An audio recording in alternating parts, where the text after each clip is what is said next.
రాకా సుధాకర్ గారు. వారి గురించి పరిచయం చేయాలా మీకు? కావాలా? పరిచయం అవసరం లేనటువంటి వ్యక్తి రాకా సుధాకర్ గారు. 30 ఏళ్ల పైగా వారికి జర్నలిజంలో వారికి ప్రవేశం ఉన్నది, వారికి అనుభవం కూడా ఉన్నది. రాకా సుధాకర్ గారు ఒక రకంగా చెప్పాలంటే దక్షిణ భారత జాతీయవాద గళంగా వారు గుర్తింపు పొందారు అని చెప్పడం అతిశయోక్తి కాదు అని నేను భావిస్తున్నాను. ఆర్ఎస్ఎస్లో వారు సంవాద్ విభాగంలో బాధ్యతలు నిర్వహిస్తూ హిందుత్వ దృక్పథంపై వారు శిక్షణ ఇస్తూ ఉంటారు. వారి రాకా లోకం మనందరికీ పరిచయమే. యూట్యూబ్లో ఆ ఛానల్ ద్వారా క్లిష్టమైనటువంటి భౌగోళిక రాజకీయాలను, జాతీయ భద్రతా అంశాలను కూడా సామాన్యులకి అర్థమయ్యే విధంగా వారు సామాన్య భాషలో వారు వివరించడం జరుగుతూ ఉంటుంది. వామపక్ష భావజాలంపై ప్రతిఘటన, నిజాం రజాకర్ల కాలం నాటి వాస్తవ చరిత్రను వెలికి తీయడం మరియు సాంస్కృతిక ఐక్యతను చాటడం వారి ప్రధాన ఇంట్రెస్ట్, అంటే ప్రధాన లక్ష్యాలు అని మనం తెలియజేసుకోవచ్చు. వారు ప్రస్తుతం ఎడిటర్గా, రచయితగా మరియు డిజిటల్ విశ్లేషకులుగా కూడా వారు కొనసాగుతున్నారు. వారికి ఉన్నటువంటి విషయావగాహన, లోతైనటువంటి విషయావగాహన, అతి సులభమైనటువంటి, అంటే అందరూ అర్థం చేసుకునేటువంటి భాషల్లో వారు ప్రజలకి తెలియజేయడం, విశ్లేషించి తెలియజేయడం అనేది వారికి ఉన్నటువంటి బలంగా గుర్తిస్తూ ఇప్పుడు రాకా సుధాకర్ గారిని వారి వ్యాఖ్యలు ఇవ్వమని చెప్పి ఆహ్వానిస్తాను.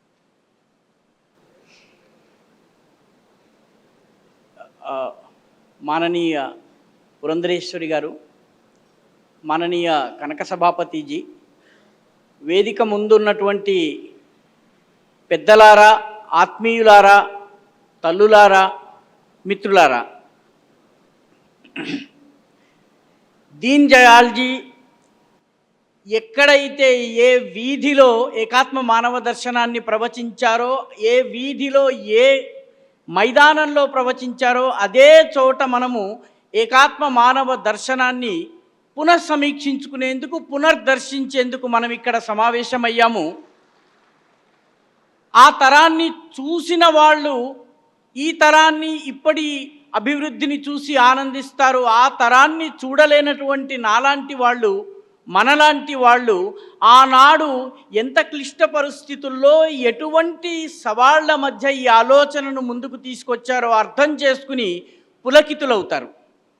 మిత్రులారా, దీన్ దయాల్జీ ఆర్థిక ఆలోచన విధానం యొక్క పునాది, దాని యొక్క కార్నర్ స్టోన్ ఏంటంటే వ్యక్తి, మనిషి, సగటు మనిషి యొక్క అభివృద్ధి, సగటు మనిషి యొక్క సమృద్ధి, ఇది వారి అన్ని ఆలోచనల కేంద్ర బిందువు. దానితో పాటు విదేశీ పెట్టుబడులు అవసరమైన రంగంలోకి రావాలి. కాల్గేట్ కోసమో, లేకపోతే టూత్పేస్ట్ కోసమో, టంగ్ క్లీనర్ కోసమో, సబ్బు కోసమో విదేశీ పెట్టుబడులు ఈ దేశంలోకి రాకూడదు. ఇది వారి ఆలోచన. దానితో పాటు వారు ప్రభుత్వము మొత్తము అన్ని సంస్థల యాజమాన్యాన్ని చేతుల్లోకి తీసుకోవడం, ఏదైతే స్టేట్ క్యాపిటలిజం అంటామో దానిని ఆయన చాలా దృఢంగా, గట్టిగా వ్యతిరేకించారు. దీన్ దయాల్జీ ఒక పుస్తకం రాశారు. ఆ పుస్తకం పేరు 2 Plans. 162 రూపాయలకి అమెజాన్లో దొరుకుతుంది. దయచేసి చదవండి. మొదటి పంచవర్ష ప్రణాళిక, రెండవ పంచవర్ష ప్రణాళికల యొక్క ప్రగతిని ఆయన సమీక్షించారు ఆ పుస్తకంలో ఆయన చెప్తారన్నమాట. ఒక స్వయంవరం జరుగుతూ ఉంటుంది. స్వయంవరంలో రాకుమారి పూలమాల పట్టుకుని వస్తూ ఉంటుంది. ఇక్కడ యువకులు అయినటువంటి రాకుమారులందరూ నిలబడి ఉంటారు. ఆ అమ్మాయి తన దగ్గరికి రాగానే కుర్రవాడి ముఖం వెలిగిపోతుంది. కానీ ఆ అమ్మాయి ఒక నిమిషం చూసిన తర్వాత పక్కవాడి దగ్గరికి వెళ్ళి వాడి దగ్గరికి వెళ్ళేటప్పటికి తన ముఖం కాస్త మాడిపోతుంది. రెండో వాడి దగ్గరికి వెళ్తుంది. వాడి దగ్గర కూడా నువ్వు మాల వేసి అలా మాల పట్టుకుని అలా చూస్తుంది. ముందుకు వెళ్తుంది. వాడి మొహం ముందు వెలుగుతుంది, తరువాత మలుగుతుంది. ఇలా ఆయన ఈ పంచవర్ష ప్రణాళికలు ఏవైతే ఉన్నాయో ఇవి పూలమాల పట్టుకున్నటువంటి రాకుమారితో పోల్చారు. ఇందుమతి అని కాళిదాసు రాసినటువంటి సాహిత్యంలో ఉంది. ఒక్కొక్క రంగము, ఆర్థిక రంగము, వ్యవసాయ రంగము, పారిశ్రామిక రంగము, గ్రామీణాభివృద్ధి వంటి ఇవన్నీ కూడాను యువరాజులు పాపం వచ్చి మాల వేస్తుందేమో అని మెడ ముందుకు పెడతారు. ముందుకు వెళ్ళిపోతుంది, ఆ ముఖం కాస్త మాడిపోతుంది. ఆ రకంగా ప్రణాళికలు లక్ష్యాన్ని సాధించలేకపోయాయని చెప్పి ఆయన 2 ప్లాన్స్ అనే పుస్తకంలో దీన్ దయాళ్ ఉపాధ్యాయజీ రాశారు. దీన్ దయాళ్ ఉపాధ్యాయజీ చెప్పినటువంటి విషయం ఏంటంటే, ఆయన పారిశ్రామికీకరణకు వ్యతిరేకి కాదు, కానీ ఉద్యోగాలను కొల్లగొట్టేటటువంటి, ఉపాధిని తొలగించేటటువంటి పారిశ్రామికీకరణకు వ్యతిరేకి. అదేవిధంగా అభివృద్ధి వికేంద్రీకృతం కావాలన్నటువంటి ఆలోచన వారిది. స్వదేశీ దృక్పథంతో ఈ దేశం యొక్క ఆర్థిక విధానాలు ఉండాలి అన్నది వారి ఆలోచన. అదేవిధంగా ఈ దేశానికి సంబంధించిన విధి విధానాల నిర్ణయం చేసేటప్పుడు ఈ దేశపు సంస్కృతిని, జీవన విధానాన్ని, ఇక్కడి ఆలోచించే పరిస్థితిని, ఇక్కడి ప్రజల యొక్క వ్యవస్థలను దృష్టిలో ఉంచుకుని చేయాలని చెప్పి ఆయన అన్నారు. అదేవిధంగా ఆయన ఒక మాటలో చెప్పాలన్నట్టయితే దీన్ దయాళ్ ఉపాధ్యాయ గారు ప్రాగ్మాటిక్, వ్యవహార చాతుర్యం ఉన్నటువంటి వ్యక్తి. ఆయన ప్రాగ్మాటిక్, అక్కడ ఏది అవసరమో అది చేయాలి. హీ వాజ్ నెవర్ డాగ్మాటిక్, కేవలము పిడివాదాన్ని పట్టుకుని మార్క్స్ ఇలా చెప్పాడు కాబట్టి ఇలా చేయాలి, లెనిన్ ఇలా చెప్పాడు కాబట్టి ఇలా చేయాలనేటటువంటి పిడివాదాన్ని ఆయన ఏనాడు ప్రోత్సహించలేదు. ఆయన డబ్బు విషయంలో ఒక మాట దీన్ దయాల్జీ పదే పదే చెప్తూ ఉండేవారు, డబ్బు మనిషిని శాసించరాదు, అదే సమయంలో డబ్బు డబ్బు లేకపోవడం ఏదైతే ఉందో అది కూడా ఉండడం మంచిది కాదన్నారు. ఆయన అన్నటువంటి మాట ఏంటంటే, అభావ్ ధన్ కా అభావ్ బురా హై. డబ్బు యొక్క లోటు, డబ్బు లేమి తప్పు. ప్రభావ్ ధన్ కా ప్రభావ్ భీ ఉతనా హీ బురా హై. డబ్బు ఈ జీవితంలోని అన్ని రంగాలను శాసించటము కూడా అంతే తప్పు అన్నది దీన్ దయాల్జీ చెప్పారు. మన శాస్త్రాల్లో కూడాను ఇదే విషయాన్ని చెప్తూ వచ్చేవాళ్ళు. డబ్బు సంపాదించడం మన శాస్త్రంలో ఏ రోజు, మన పెద్దలు ఏ రోజు కూడా తప్పుగా భావించలేదు. 2 చేతుల న్యాయ మార్గంలో సంపాదించమని చెప్పారు. యజ్జీవ్యతే పునరపి ప్రథితం మనుష్యై విజ్ఞాన శౌర్య గుణ విభవాది గుణై సమేతం తన్నామ జీవితమిహ ప్రవదంతి సంతః కాకోపి జీవతి చిరాయ వరించభుంతే. కాకిలాగా పేదరికంలో, దరిద్రంలో 100 సంవత్సరాలు జీవించి లాభం ఏమిటి? బ్రతికినట్లయితే విజ్ఞానంతో, అంటే ఒక నాలెడ్జ్ సొసైటీగా, శౌర్యముతోటి ఒక సెక్యూర్ సొసైటీగా, విభవము అంటే ఒక ప్రాస్పరస్ సొసైటీగా జీవించాలి అని చెప్పి మన పూర్వులు ఏదైతే భావించారో ఆ ఆలోచనని దీన్ దయాల్జీ ఏకాత్మ మానవ దర్శనం ద్వారా ఈ గడ్డలోనే, ఈ నేలలోనే, ఇక్కడే ఆయన 1965లో మన ముందుంచారు. అయితే ఆర్థికాభివృద్ధి ఈ దేశంలో ఎలా జరుగుతుంది? ఈ దేశపు ఆర్థికాభివృద్ధికి పునాది ఈ దేశంలో ఉన్నటువంటి సగటు సాధారణ ప్రజానీకము, వాడిలో ఉన్నటువంటి తెలివితేటల ఆధారంగానే, వాడిలో ఉన్నటువంటి వ్యాపార దక్షత కారణంగానే, వాడిలో ఉన్నటువంటి వినూత్నతను ఆవిష్కరించుకునేటటువంటి సామర్థ్యం ద్వారానే దేశము అభివృద్ధి చెందుతుంది అని ఆయన చెబుతూ, ఆయన ఈ దేశంలో ఆర్థిక విధానాలను, ఆర్థిక అభివృద్ధికి సంబంధించినటువంటి వాటిని వికేంద్రీకరించాలని ప్రతిపాదించారు. ఇందాక కనక సభాపతి గారు చెబుతూ, ఈ దేశంలో అటువంటి అనేక క్లస్టర్స్ ఉన్నాయి, అనేక సమూహాలు ఉన్నాయని చెప్పారు. దాదాపు 3000 సమూహాలు, క్లస్టర్స్, ఎకనామిక్ క్లస్టర్స్ ఈ దేశంలో ఉన్నాయి. వాటి ద్వారా ఇవన్నీ కూడాను స్థానిక సామర్థ్యం మీద, స్థానిక ఉద్యమశీలత ద్వారా, స్థానిక పెట్టుబడి ద్వారా స్థానికులకు ఉపాధి కల్పించేటటువంటి విధానాలు. వాటి ద్వారా మాత్రమే ఈ దేశం అభివృద్ధి చెందింది అని చెప్పి వారు సూరత్ యొక్క వజ్రాల పరిశ్రమ గురించి మాట్లాడారు. నేను మీకు ఇటువంటివే 2-3 ఉదాహరణలు ఇస్తాను. మన రాష్ట్రానికి చెందినటువంటివి. మన రాష్ట్రానికి చెందినటువంటి కడియం ఉంది.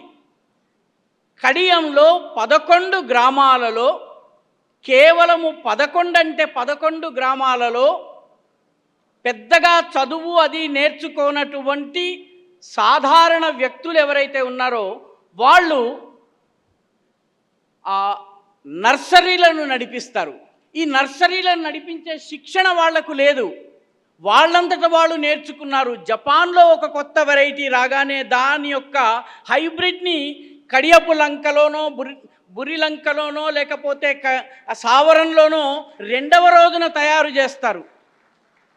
11 గ్రామాలలోని 3500 కేవలము 3500 ఎకరాలలో పెద్దగా విద్య లేనటువంటి వాళ్ళు ప్రారంభించినటువంటి నర్సరీ వ్యాపారము ఈరోజు దేశ విదేశాలకు వెళ్తున్నది. దేశంలోనే కాదు విదేశాలకు కూడా వెళ్తున్నది. 20,000 మంది వ్యక్తులకు ప్రత్యక్షంగా ఉద్యోగాలు కల్పిస్తున్నది. మిత్రులారా, అవే కుటుంబాలకు చెందినటువంటి కుర్రవాడు స్కూల్ నుంచి వచ్చిన తర్వాత సాయంత్రము బుట్టల్లోకి ఎక్కించేసేసి సప్లై చేయగా మిగిలిపోయినటువంటి మల్లెపూలని వాటిని తీసుకుని ఆ హైవే పక్కన చిన్న దుకాణాలు పెట్టుకుని వాడి కాలేజీ చదువులకి కావలసిన డబ్బుని సంపాదించుకుంటాడు. మన కడియంలో మనం చూస్తున్నటువంటి ఉదాహరణ ఇది.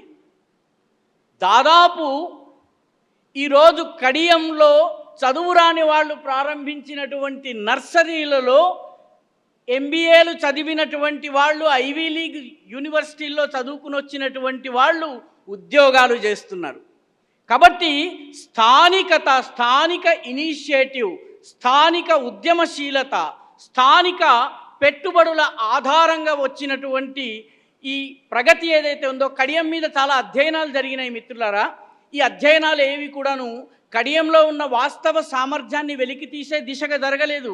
కడియంలో అనేక కష్టాలు ఉన్నాయి, అనేక ఇబ్బందులు ఉన్నాయని చెప్పి ఓన్లీ నెగిటివ్ కథనాలు మాత్రమే వచ్చినాయి.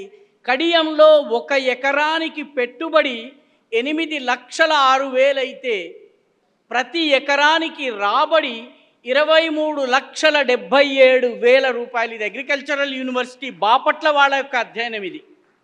కడియపులంక, సావరము, మురమండ, బుర్రిలంక, వీరవరం, వేమగిరి ఈ గ్రామాలు ఈరోజు ఆ చుట్టుపక్కల ప్రాంతాల ఆర్థికాభివృద్ధికి ఎంత సహకరిస్తున్నాయి, ఎంత దోహదం చేస్తున్నాయి ఒక్కసారి ఆలోచించండి.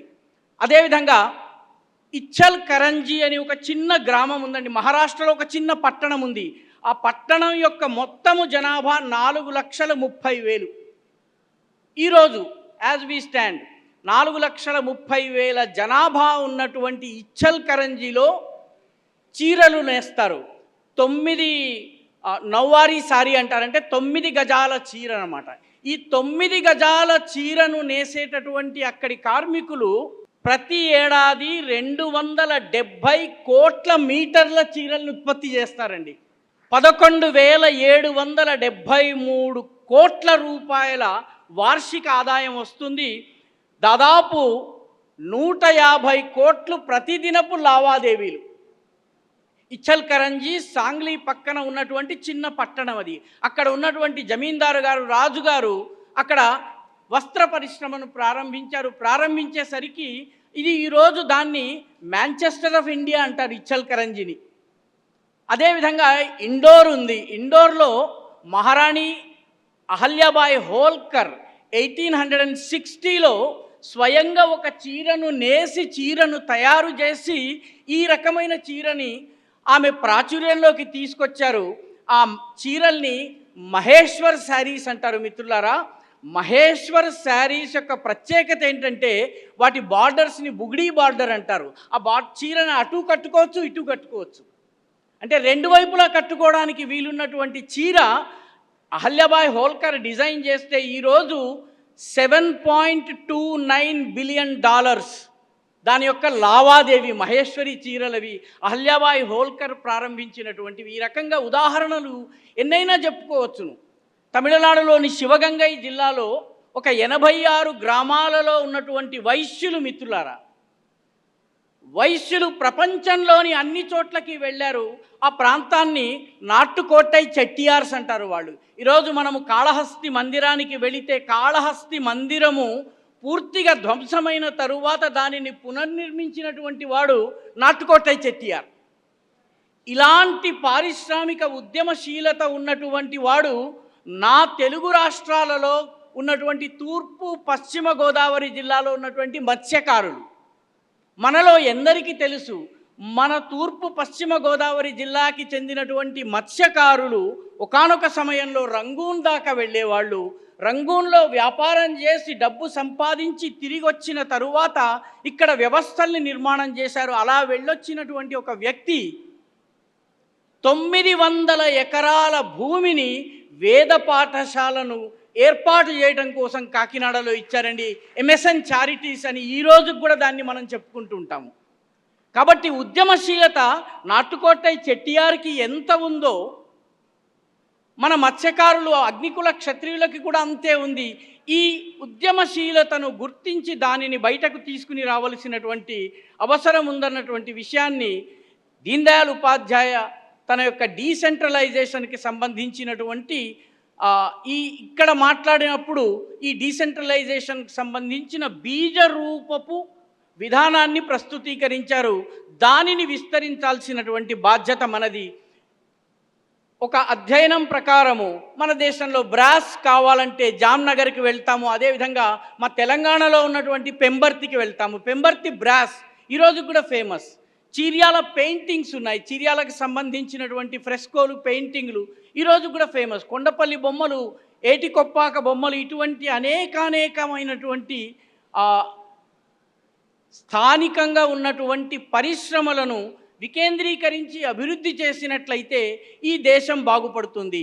ఇందాక వారు కూడా చాలా స్పష్టంగా చెప్పింది ఏంటంటే ఈ రోజుకి కూడా ఈ దేశంలో 45% ఉపాధి చిన్న చిన్న పరిశ్రమల నుంచి, ఈ రకంగా ఉన్నటువంటి లోకల్ క్లస్టర్స్ నుంచి వస్తుందన్నటువంటి విషయాన్ని వారు మనకి చెప్పారు. అదే విషయం వాస్తవానికి నేను కూడా చెప్పదలుచుకున్నాను. మన భారతీయ వాణిజ్యము కానీ వ్యాపారము కానీ ఆర్థిక లావాదేవీలకు పునాది ఏమిటి? మనది ప్రకృతి ఆధారితమైనటువంటిది. రెండవది, మనది లేబర్ ఇంటెన్సివ్, ఎక్కువ చేతులకు పని లభిస్తుంది. మూడవది స్థానిక పెట్టుబడులు. నాలుగవది మనది సంబంధాల ఆధారంగా కుటుంబపరమైన, కులపరమైనటువంటి, సామాజిక వర్గపరమైనటువంటి సంబంధాల ఆధారంగా ఇక్కడ ఆర్థిక వ్యవస్థలు వస్తాయి. చిన్న ఉదాహరణ, వారు చెప్పిన ఉదాహరణ యొక్క కొనసాగింపు. 1921లో తూత్తుకుడి అనే గ్రామంలో నాడార్ జనసంఘం అనేటటువంటి ఒక నాడార్ కులానికి చెందినటువంటి సంస్థ సమావేశమై మనకు రుణాలు ఇచ్చేందుకు ఒక బ్యాంకు కావాలని చెప్పి బ్యాంకుని నిర్మాణం చేశారు. ఆ బ్యాంకు ఈ రోజుకి కూడా తమిళనాడులోని అత్యుత్తమ బ్యాంకుల్లో ఒకటి, the mercantile bank of Tamil Nadu అనే పేరుతోటి అది ఉంటుంది. ఆ రకంగా శివకాశికి వచ్చినట్లయితే శివకాశిలో అయ్యనాడార్, షణ్ముఖ నాడార్ అనేటటువంటి ఇద్దరు వ్యక్తులు మొత్తము ప్రారంభించారు. వారి కులము వారికి బాసటగా నిలబడింది. ఇందాక ఈ రకమైనటువంటి స్థానిక తెలివితేటలు ఉన్నటువంటి స్థానిక వనరుల ఆధారంగా వాళ్ళకు కావలసిన స్కిల్డ్ లేబర్ని తయారు చేసుకుంటారు. వారు శివకాశి గురించి చెప్పారు. శివకాశిలో ఎవరైతే అక్కడ ప్రింటింగ్ పరిశ్రమలో పనిచేసే వాళ్ళు ఉన్నారో ఆ మహిళలకు గ్రామాలలో ఉన్నటువంటి 10th ఫెయిల్ అయినటువంటి అమ్మాయిల్ని తీసుకొస్తారండి. తీసుకొచ్చి వాళ్లకు పనిని నేర్పిస్తారు, వాళ్ళకి క్వార్టర్స్ కల్పిస్తారు. వాళ్లకు జీతం ఇచ్చేటప్పుడు జీతంలో కొంత భాగాన్ని పట్టుకుని దాన్ని బ్యాంకులో వేస్తారు. బ్యాంకులో వేసిన తర్వాత వాళ్ళ వివాహం జరిగినప్పుడు ఆ బ్యాంకులో వేసిన డబ్బుకి యాజమాన్యం కూడా కొంత డబ్బు కలిపి వాళ్లకు ఒక సంసారాన్ని, ఒక కుటుంబాన్ని ఏర్పాటు చేసుకోవడానికి కావలసినటువంటి వస్తువులన్నీ కూడా ఇస్తారు. ప్రైవేట్ ప్రావిడెంట్ ఫండో లేకపోతే ప్రభుత్వం ఇచ్చినటువంటి ఆ కార్పొరేట్ ట్యాక్స్ ఏదైతే సోషల్ రెస్పాన్సిబిలిటీ వంటి పదాలతో సంబంధం లేకుండా తమ సామాజిక వర్గానికి చెందిన వాళ్ళ అభివృద్ధి కోసము ఈ రకమైనటువంటి ప్రయత్నాలు జరుగుతున్నాయి. కాబట్టి మన సంస్కృతి ఆధారంగా, మన జీవన విధానం ఆధారంగా మనము పనిచేసినట్లయితే మనము అభివృద్ధి చెందగలము. మీకు ఒక చాలా తమాషా ఉదాహరణ ఇస్తాను. గతంలో కూడా విజయవాడలో చెప్పింది. అస్సాంలో కార్బీ ఆంగ్లాంగ్ అనే జిల్లా ఉంది. అందులో కార్బీ తెగ అనేటటువంటి తెగ ఉంది. చాలా వెనకబడిన తెగగా వాళ్ళు భావిస్తారు. ఈ కార్బీ తెగలో ఉన్నటువంటి ప్రజలకు వాళ్ళ ఆర్థికాభివృద్ధి కోసము ప్రభుత్వము 500 కోట్లతో 5 సంవత్సరాల ఒక ఆర్థికాభివృద్ధి పథకాన్ని ప్రవేశపెట్టింది. అందులో భాగంగా వాళ్ళకి ఆవులనిచ్చి, ఆవులను ఎలా మేపాలి, ఆవుల పాలు ఎలా పితకాలి, ఆవులకు చీడపీడలు రాకుండా ఏం చేయాలి, ఇదంతా కూడాను 5 సంవత్సరాలు ట్రైనింగ్ ఇచ్చారు. ట్రైనింగ్ ఇచ్చిన తర్వాత 5 ఏళ్ల తర్వాత ఇంపాక్ట్ అసెస్మెంట్ అనాలిసిస్ చేయడానికి నిపుణులు వెళ్ళారు. 5 సంవత్సరాల తరువాత 500 కోట్ల ఖర్చు తరువాత ఇన్ని శిక్షణల తరువాత కార్బీ ప్రజల జీవన విధానంలో ఇసుమంత కూడా మార్పు రాలేదు, కొంచెం కూడా మార్పు రాలేదు.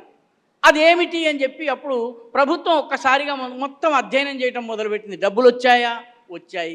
పంపిణీ జరిగిందా? జరిగింది. కార్బీకి అందిందా? కార్బీ తెగ ప్రజలకు అందింది. వాళ్ళు సంతకాలు పెట్టారా? పెట్టారు. మరి ఆవులు తీసుకున్నారా? తీసుకున్నారు. మరి అభివృద్ధి ఎందుకు జరగలేదు? ఎందుకు జరగలేదంటే కార్బీ ప్రజలు ఆ ఆవులని అదే గ్రామంలో ఉండే నేపాలీలకి ఇచ్చేశారు. ఎందుకు నేపాలీలకు ఇచ్చేశారు? ఎందుకంటే నేపాలీలు సహజంగా స్వతస్ఫూర్తంగా పశుపాలకులు, విరాట్ రాజు రాజ్యానికి చెందిన వాళ్ళు కాబట్టి వాళ్ళకి పశు సంపదే అసలు సంపద. ఉత్తర గోగ్రహణం, దక్షిణ గోగ్రహణం మనం అందరం చదివాము. మరి మీకు ఇచ్చిన ఆవుల్ని మీరు నేపాలీలకు ఎందుకు ఇచ్చారయ్యా అన్నారు.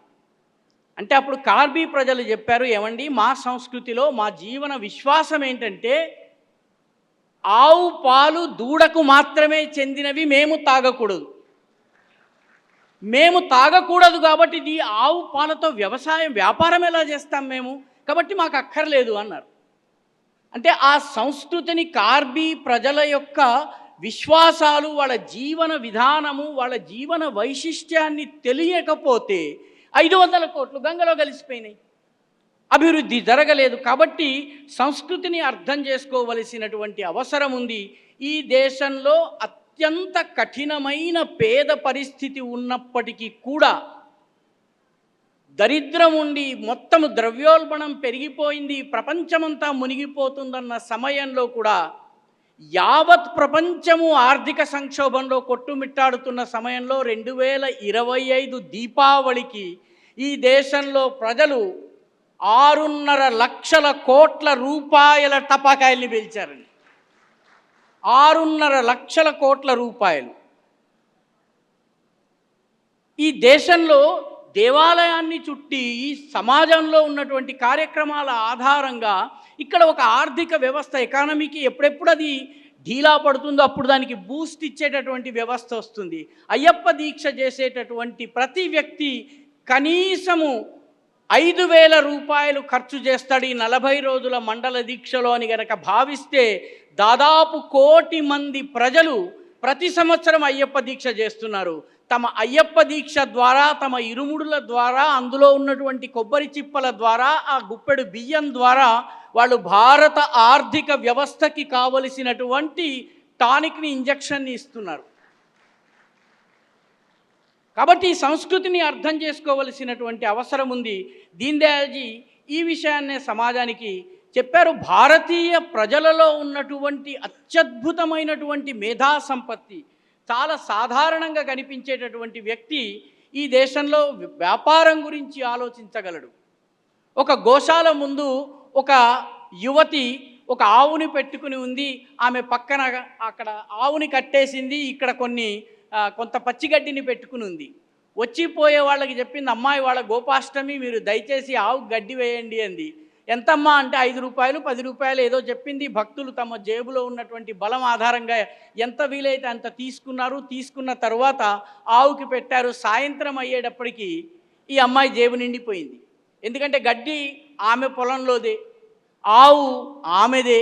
కాబట్టి ప్రజలు మొత్తం అంతా కూడాను వచ్చి ఇచ్చినటువంటి దానివల్ల ఆమెకు ఆర్థిక ఆదాయం వచ్చింది. భారతీయ బిజినెస్ మోడల్ ఏదైతే ఉందో, ఈ భారతీయ బిజినెస్ మోడల్ని కానీ, ఆంట్రప్రెన్యూర్షిప్ మోడల్ కానీ, ఇక్కడి వ్యాపార ఉద్యమశీలతకు సంబంధించినటువంటి ఎన్నో ఉదాహరణలు ఇలాగా మనము ఇవ్వవచ్చును.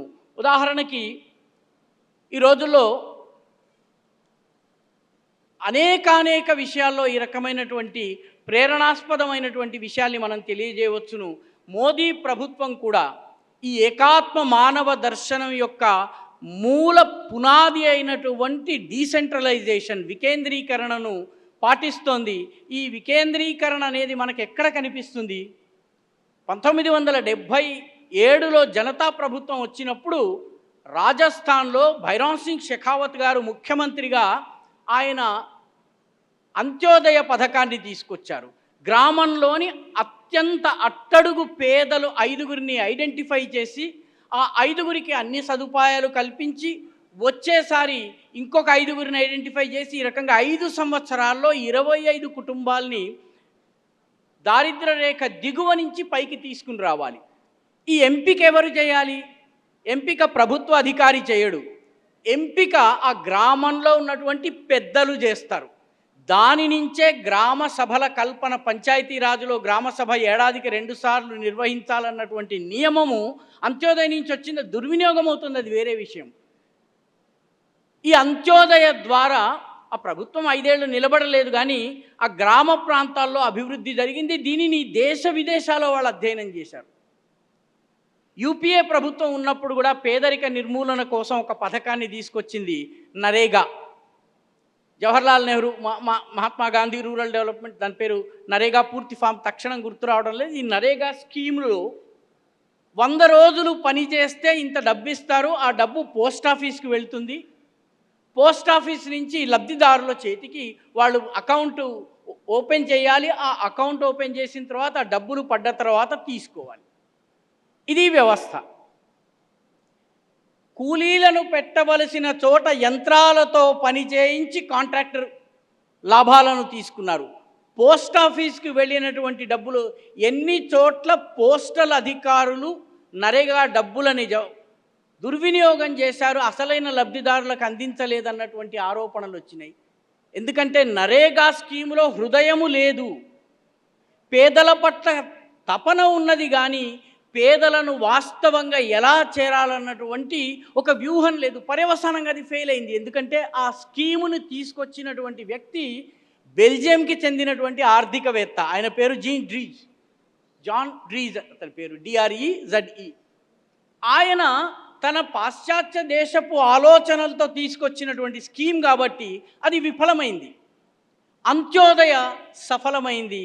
ఈ అంత్యోదయ పునాదుల మీదనే ఈ దేశంలో మన కొత్తగా ఉన్నటువంటి 2014లో వచ్చినటువంటి ప్రభుత్వము పనిచేస్తున్నది. అంత్యోదయ స్పిరిట్, ఈ డీసెంట్రలైజేషన్ అనేటటువంటి అనుభూతి ఆధారంగా, ఈ స్పిరిట్ ఆధారంగా పనిచేస్తోంది.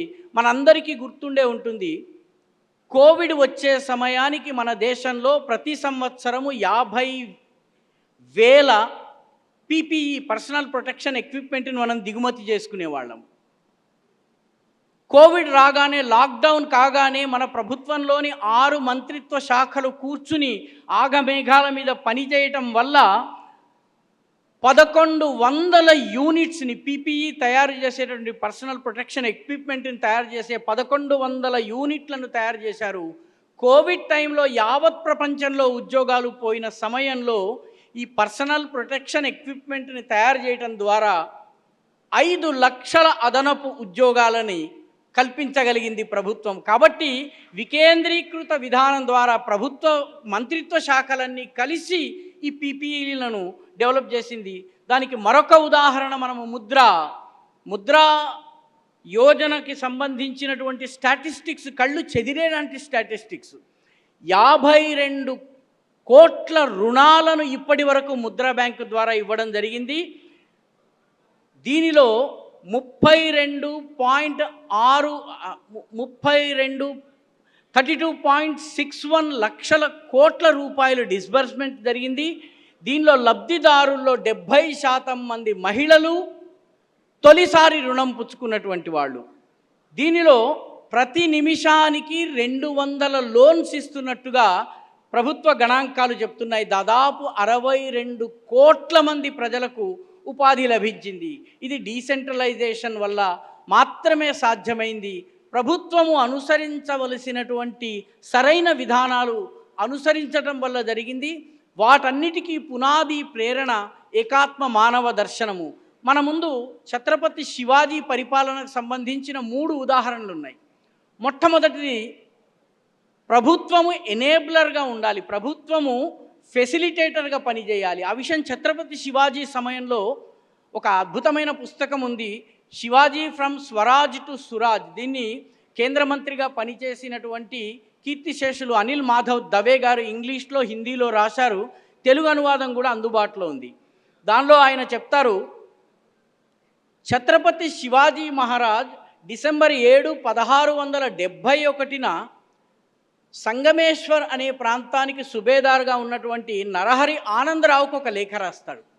ఆ లేఖ ఏమని రాస్తాడంటే, ఆనందరావు, నువ్వు నీ ప్రాంతంలో ఉప్పుని దిగుమతి చేసుకునేందుకు, ఉప్పును కొనుగోలు చేసేందుకు వచ్చే వాళ్ళ మీద చాలా ఎక్కువగా పన్నేస్తున్నావు. ఇంత ఎక్కువగా పన్ను వేయడం వల్ల ఉప్పు కొనాలనుకున్నటువంటి వాళ్ళు ఒక 2 కిలోమీటర్లు ముందుకు వెళ్తే అక్కడ బర్దేశ్ అనే ప్రాంతం ఉంది. బర్దేశ్ అంటే గోవా. ఈరోజు ఉన్నటువంటి గోవాని ఆ రోజుల్లో మరాఠీ భాషలో బర్దేశ్ అనేవాళ్ళు. ఈ బర్దేశ్కి వెళ్ళి తక్కువ ధరకి ఉప్పు కొంటున్నారు.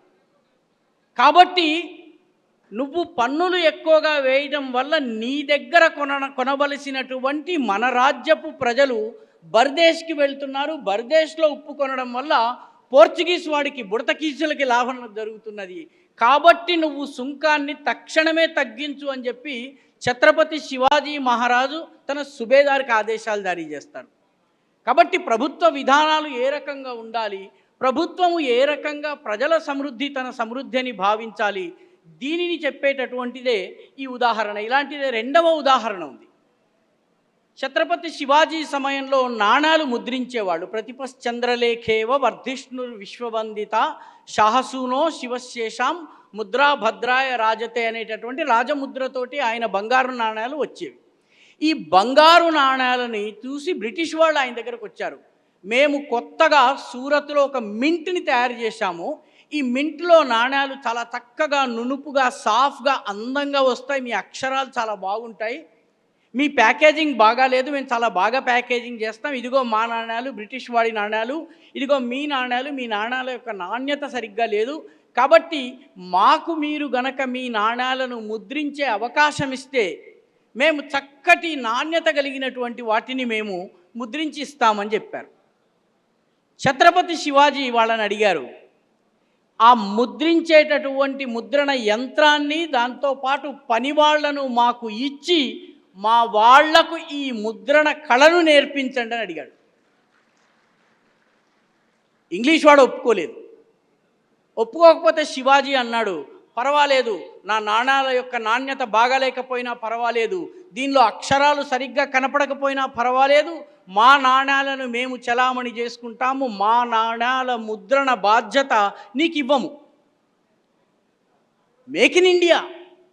ఈరోజు ప్రభుత్వం ఏదైతే మేక్ ఇన్ ఇండియా, నువ్వు రఫైల్స్ తయారు చేస్తావా, మా బెంగళూరులో తయారు చేయి. నువ్వు డ్రోన్లు తయారు చేస్తావా, ఇజ్రాయెల్ యొక్క డ్రోన్లు బెంగళూరులో తయారవుతున్నాయి, మనకు కావలసిన విధానంలో మనం తయారు చేసుకుంటున్నాము. కాబట్టి మేక్ ఇన్ ఇండియా. టెస్లా భారతదేశంలోకి రావాలనుకుంటోంది. మోదీ గారు మాట్లాడుతున్నారు, కౌగిలించుకుంటున్నారు, ఆలింగనం చేస్తున్నారు, ఫోటోలు దిగుతున్నారు, ఫేస్బుక్లో పెడుతున్నారు. టెస్లాని రానివ్వడం లేదు. ఎందుకంటే బయట అసెంబుల్ చేసి కేవలము ముద్ర వేసే టెస్లా నాకు అక్కర్లేదు. మూడవ ఉదాహరణ ఛత్రపతి శివాజీ జీవితానికి సంబంధించి, శివాజీ దగ్గర ఆ కాలంలో యుద్ధం చేసే సమయంలో మందుగుండుని దాచేటటువంటి పెద్ద పెద్ద గోదాములు ఉండే, వాటిని అంబర్ ఖానాలు అనేవాళ్ళు. అంబర్ అంటే మందుగుండు. ఈ అంబర్ని దాచేటటువంటి, అంబర్ని హ్యాండిల్ చేయటం కానీ, దాంతో ఫిరంగ గుళ్ళు తయారు చేయటం కానీ, వాటిని దూర్చటం కానీ, ఈ పనిని చేయడము అపవిత్రంగా హిందువులు భావించేవాళ్ళు. పర్యవసానంగా ఈ దేశంలోని రాజపుత్ర రాజు నుంచి మరాఠా రాజు దాకా, మైసూరు మహారాజు దాకా అందరూ హిందూ రాజుల దగ్గర మందుగుండుని ఆపరేట్ చేసేటటువంటి వాడు అహైందవుడు, నాన్ హిందూ. ఛత్రపతి శివాజీ దీన్ని మార్చాడు. లేదు, మీరు ఈ కళను స్వీకరించాలి అని చెప్పి వాళ్ళకు స్కిల్ డెవలప్మెంట్ చేసి హిందువుల చేత మందుగుండు తయారు చేసేటటువంటి ఏర్పాటును చేయించారు. అప్పటి వరకు ఉన్నటువంటి డిపెండెన్స్ని, పఠాన్లో లేకపోతే ఆఫ్ఘనిస్తాన్ నుంచి వచ్చిన వాళ్ళు, తుర్కిస్తాన్ నుంచి వచ్చిన వాళ్ళు, వాళ్ళ ఆధిపత్యము మన సైన్యాల మందుగుండు మీద ఏదైతే ఉందో దానిని తొలగించారు ఛత్రపతి శివాజీ. కాబట్టి మోదీ ప్రభుత్వం దీని నుంచి ప్రేరణ పొంది డీసెంట్రలైజేషన్ చేస్తున్నది.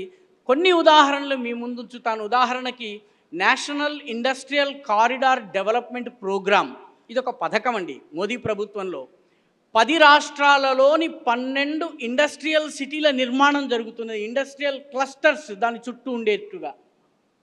అదేవిధంగా సమయం అయిపోయింది. 5 నిమిషాల్లో ముగించేస్తాను.